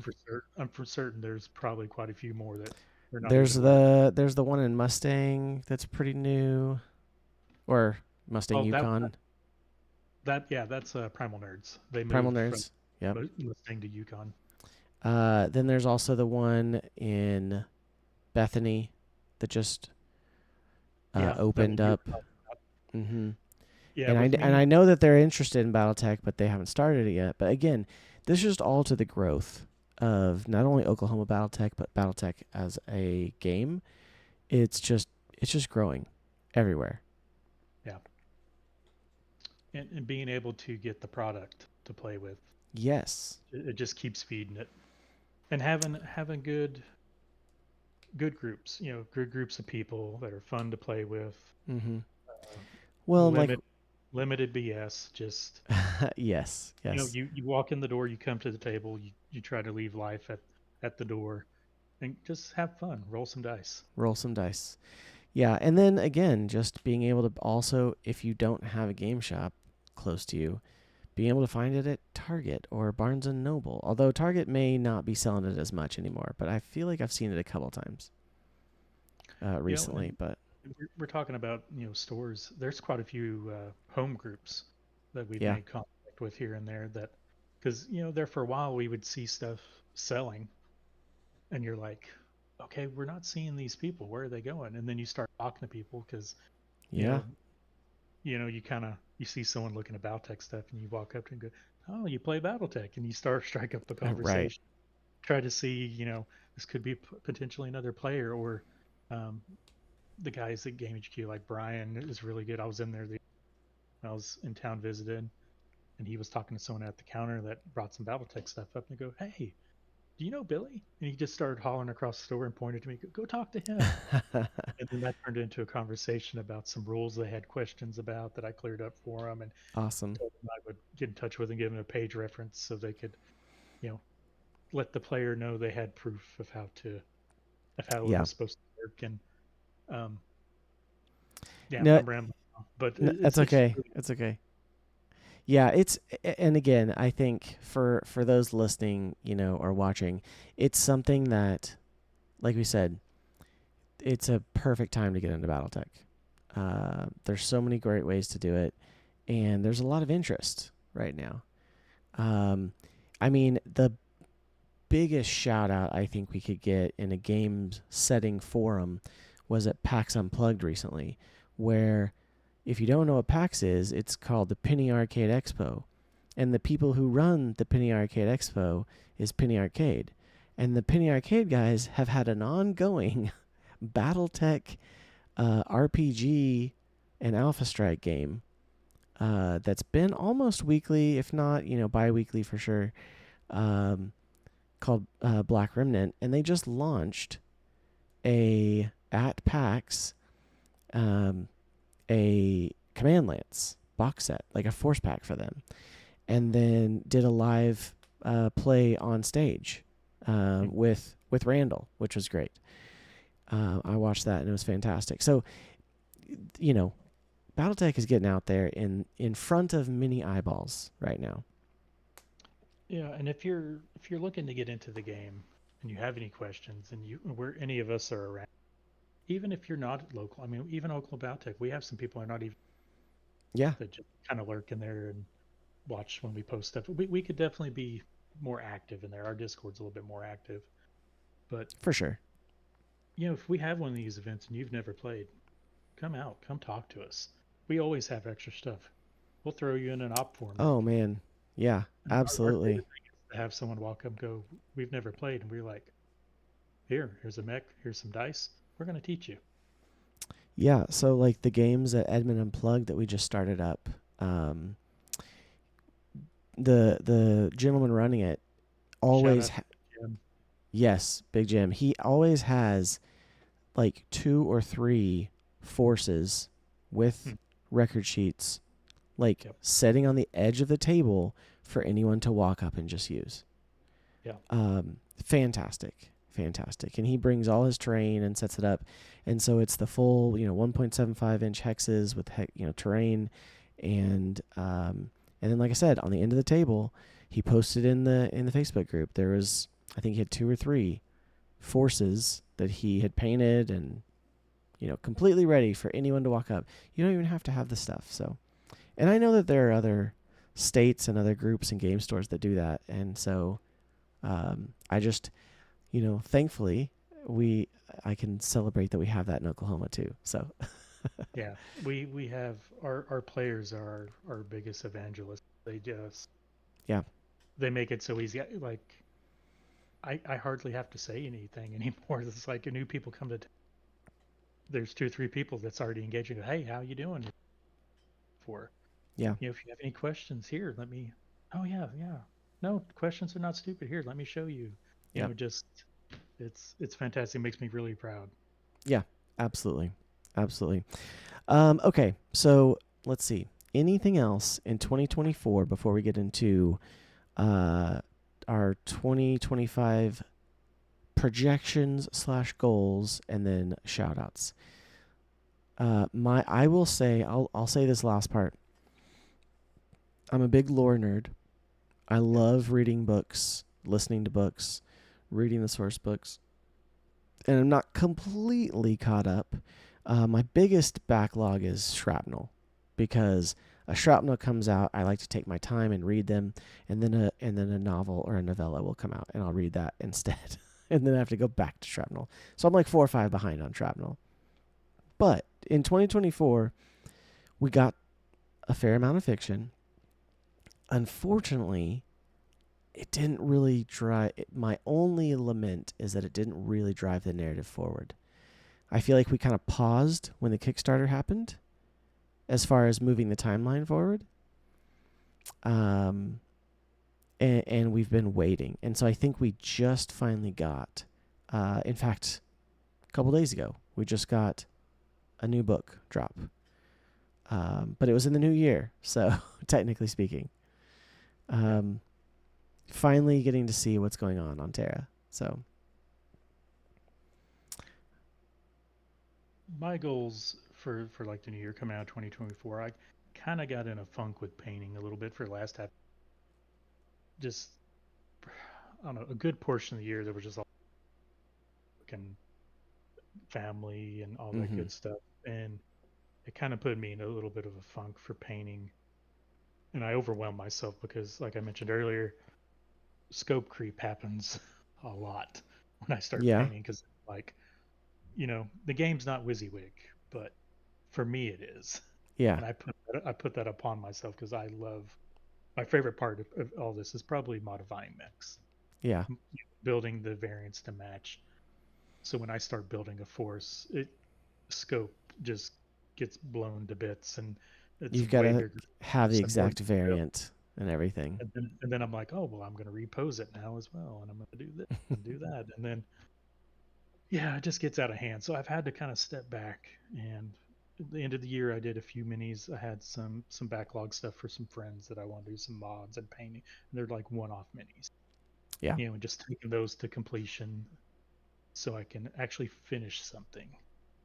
And then as I go into this new year, I've got to kind of look. I had started a generic Merc combined arms force to use for campaigns and that sort of stuff I need to finish up. And um, I've had a long-standing grinder kit that I pruned some of the old sculpts out so I could, update to the newest stuff. And now that the Kickstarter's been out for a while, the Mercs Kickstarter, I need to backfill that stuff I've taken out of there and get that ready for. So I'm not doing it last minute before SoonerCon. Yeah, yeah. Let's not do it last minute anymore, Billy. You and me both. There's Yeah, been my. a lot of 3 a.m., 4 a.m. night. Oh, yes, yeah. I just can't do that anymore. Yeah, I'm too old for that. That's right. Yeah, my goals for 2025 definitely to paint more. I have a binary right here next to me that needs to be completed. But then on top of that, I got a challenge from a group of people on X, Twitter, whatever you want to call it, who put out a challenge to paint in 2025, paint as many mechs as to use a single decal for each one. So I know we joked about using more than one decal earlier, but to use a single decal for each one from one sheet of like fighting Piranha graphics, right? Right.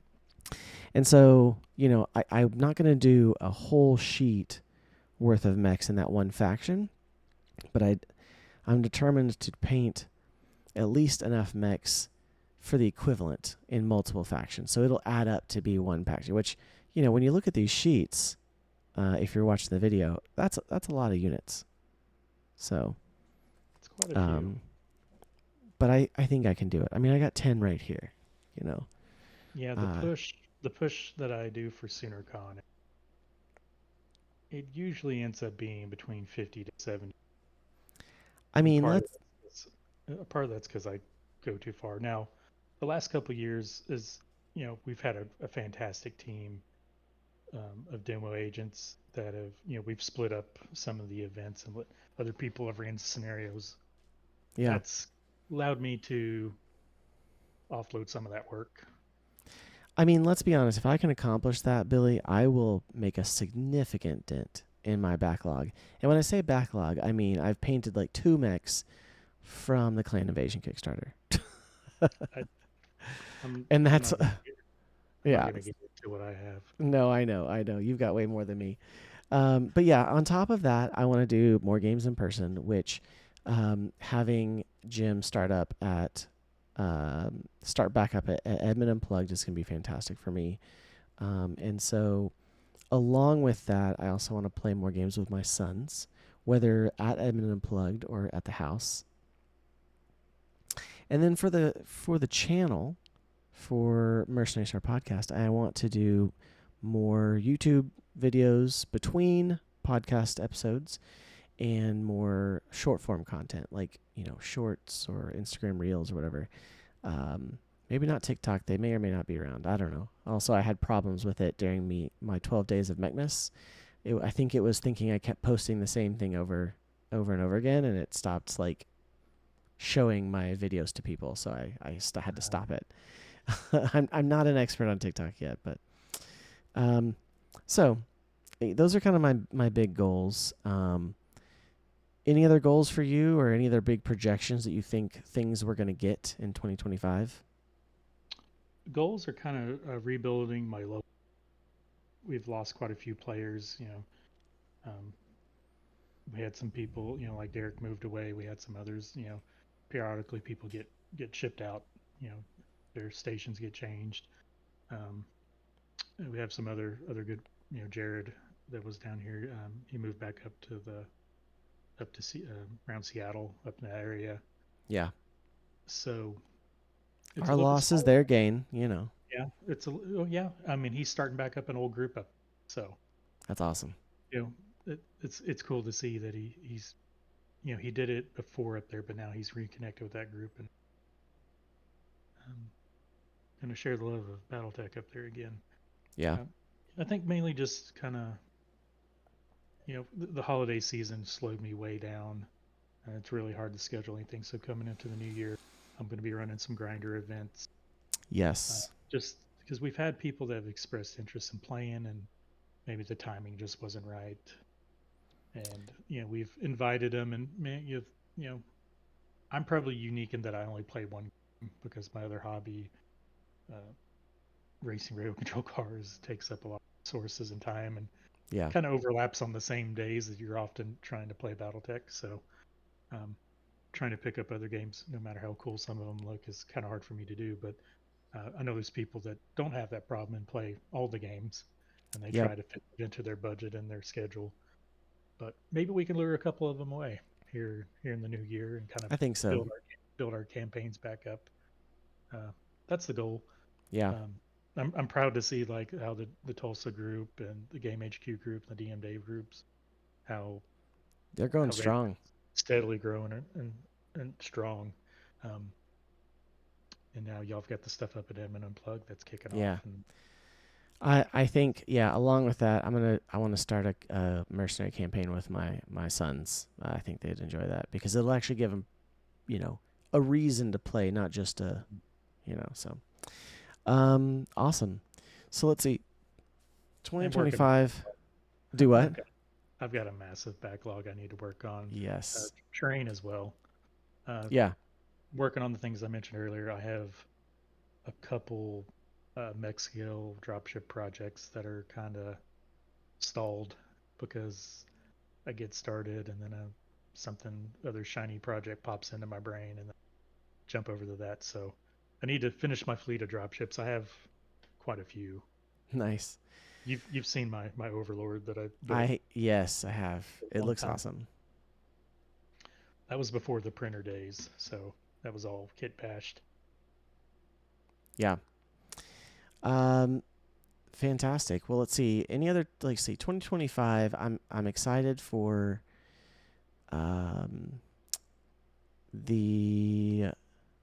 so kind of like Tomorrow Rising and other stuff. I know we're going to get some more force manuals. Force manuals? What are we calling them now? Is it force manuals? The Davian and Karita that we got out at the end of 2024. I remember right offhand. That sounds right. Yeah. If it's not force manual, then it's something else.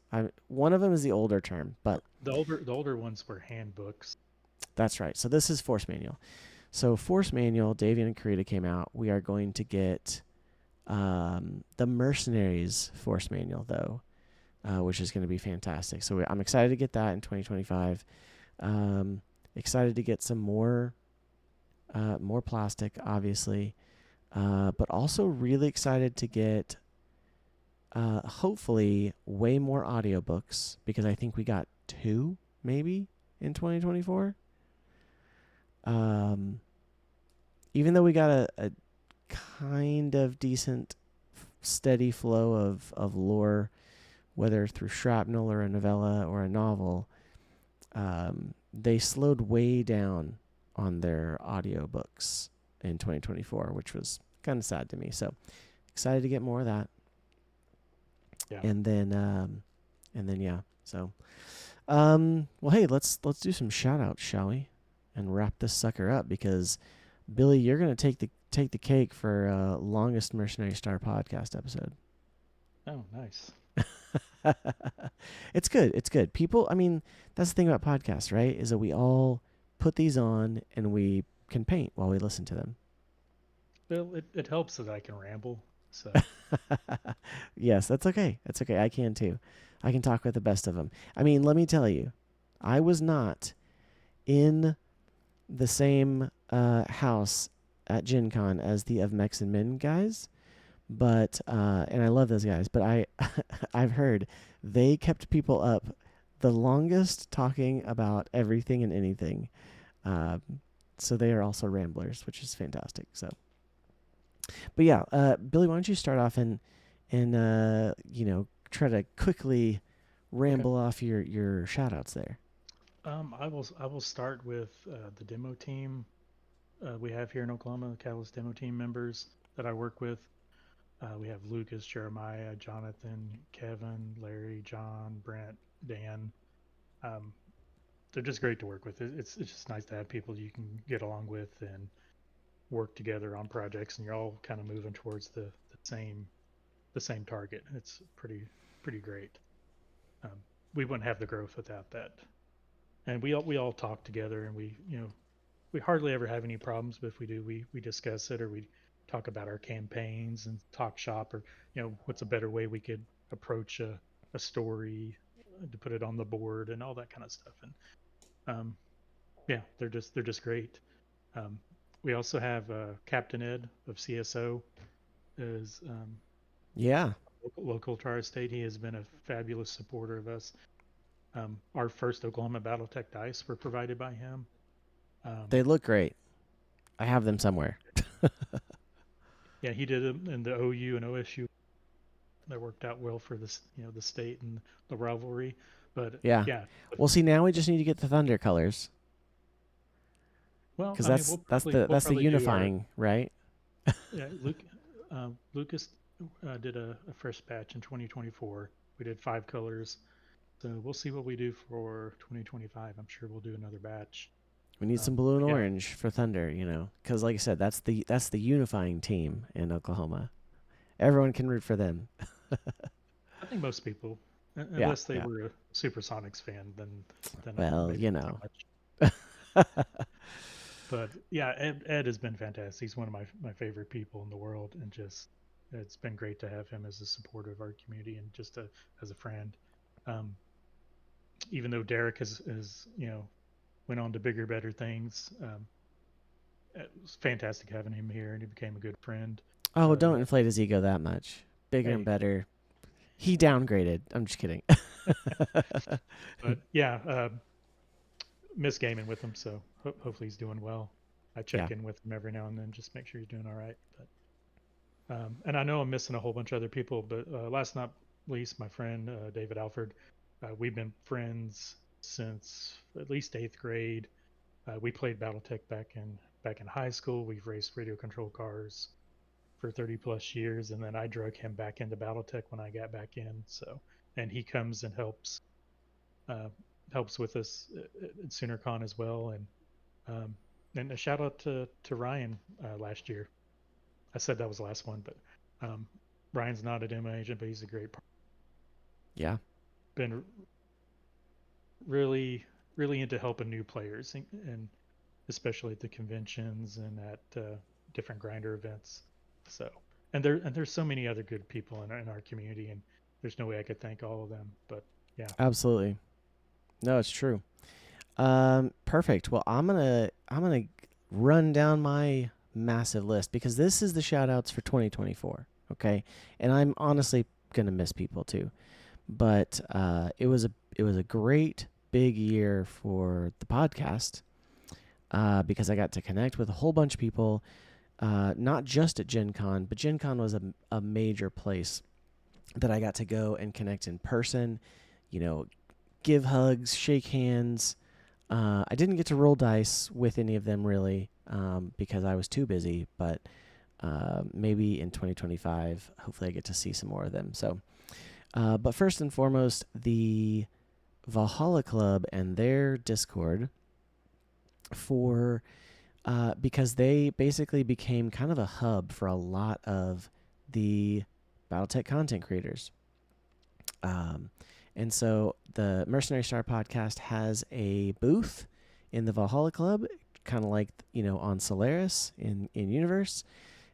We have a booth. We have our own section over there. So post the episodes there, talk about it there, and then we talk about, and then one of my favorite parts is being able to talk with all the other content creators in our own private chat. And so we sometimes scheme and connive on things that we do or want to do together. So then there's of Mechs and Men, who are a fantastic lore-focused podcast. They do like 5 chapters at a time. I wish they did like 20 chapters at a time because I read voraciously and I am always going too fast for them. But they have read through the Grey Death trilogy and the Warrior trilogy, and currently they are on Wolves on the Border. No, just kidding. Yes, they are on Wolves on the Border. Right? Yes, that's what they're on. So that's great. Definitely check them out. Then there's Wolfnet Radio Podcast or the Wolfnet Crew. They were the first. So obviously I kind of, like we said, Billy, I got the Battle Mech Manual in like 2018 and had a couple friends that I was going to try to get into it. And then, that bad thing happened in 2020 where we all had to stay home. And so then I never really got to connect with the Oklahoma crew because we were all stuck at home. And so I ended up searching for any podcasts out there and found the Wolfnet Radio podcast. It was one of the biggest at the time and connected with them. And so they're awesome. On top of that, I've helped, got to be involved with them and help with them, and I helped redo their logo and the Kroll cousins, Aaron and Andrew. They just had a big, kind of their own con. They're kind of starting their own con in Minnesota called KSAG, and it's Kroll siblings. I don't know what it's like. I don't know. I've seen it called two things. I've seen yes, it called exactly. It's called two things. Kroll Sisters a Go-Go. Yeah. And Kroll's siblings. I don't remember. Oh my gosh, I don't remember either now. And I just, I think that's. I don't think that's the first one they've held. I think they've held it for it's a couple not. years. They've had. This was their. Yes, this was their 5th year, and in fact, because it was so big, I was commissioned to make the badges for it. So if you went to KSAG and you had a badge, I made that. So let me know what you thought. I modeled them after Alpha Strike cards. 1, because they're the appropriate size, and then 2, because I was like, oh yeah, this is easy. Just put fields here for it. So it looked pretty awesome. So yes, Wolfnet, and then On the Origins and Armor Up, which are kind of the same thing, but kind of not, are 2 sides of the same coin, where they, podcast that talks about the intricate details of mechs or armor, tanks and such. So the Bungle Tech podcast, those 2 crazy kids from Canada, but they're great. I'm kind of helping them with some stuff for some other plans for 2025, and so we'll see where that comes out. TikTok BattleTech, connected with him recently, and he's got some crazy stuff going on. that I didn't have time to keep up with, but I love watching it. The PPC podcast, the Mobile HQ podcast, the Coolant Pod, Mech Bay, Tales from the Periphery. Those all of those are also in the Valhalla Club Discord, so you can connect with people there, and then I always listen to them as well. And I've had many of them on, and plan to have many more of them on. Mech Frog, Big Red BattleTech, and Tex and the Black Pants Legion. Sven, always love his videos on YouTube. The Camo Specs crew in general, and then also kind of Bushido or Kevin specifically. Kevin's awesome. Got to meet him in person at GenCon, and fantastic. And get to see they are starting to do more online and stream, and I love seeing more people doing painting streams online of BattleTech. And then I wanted to do his paint along so bad this summer, and yes. But like I said, he's doing streaming, and so getting to kind of follow along and do stuff with him, chat with him. And then lastly, I'm excited for Edmund Unplug to kick off and start doing more this year. So when they first opened, I realized I had that weird, 6 degrees of separation with the owner. His cousin was someone his cousin was someone I went to high school with. And so he's a great guy, and I'm looking forward to doing more there. So, and again, there's so many people, all the people that I interact with on a daily basis on Twitter/X, on Blue Sky, on Instagram, on TikTok, YouTube. You guys are awesome. Love you guys. You have definitely helped grow my own little corner of the community. And I'm not even really trying to grow a community. I'm just trying to be here and contribute in a way. So it's a lot of fun. But yeah. Well, Billy, I think that about does it. And we've officially gone over 2 hours. It's a record. We were talking for 30 minutes before that too, but we didn't even count that. Yeah, we were pre-gaming, so it was all good. Yeah, absolutely. Yeah. I appreciate you having me on. Yeah, thanks for absolutely. being with the scheduling. Oh, no worries at all. I was also tied up with all of the family stuff for Christmas and New Year, so it worked out. And then I decided to go ahead and do the 12 days of Mechmas, which has been a lot of fun. But it's also been a lot for 12 days in a row, even though it's short form. So I'm kind of ready to take a break from doing it every day. But it's been a lot of fun, and so I'm excited now that I have a better understanding of that. I can get some more stuff out similar. So, but yeah, if anyone wants to reach you, where can they reach you? Oklahoma BattleTech. I believe the short name for that should be /OKBTech. Then we're also on Discord. We do have some probably dormant threads on the official forums, but Billy Caldwell, my call sign's Faithless. My demo team call sign's Faithless. Yeah. If anyone has questions, if I can help someone out with some rules, if I don't know the answer to it, I know someone who will. Yeah. And you don't have to be from Oklahoma to join the Oklahoma BattleTech group. No. More the merrier. That's right. As long as you don't come into our Discord trying to give away iPads. Yeah, let's not do that. No spam. Been a lot of that recently. Yeah, no spam.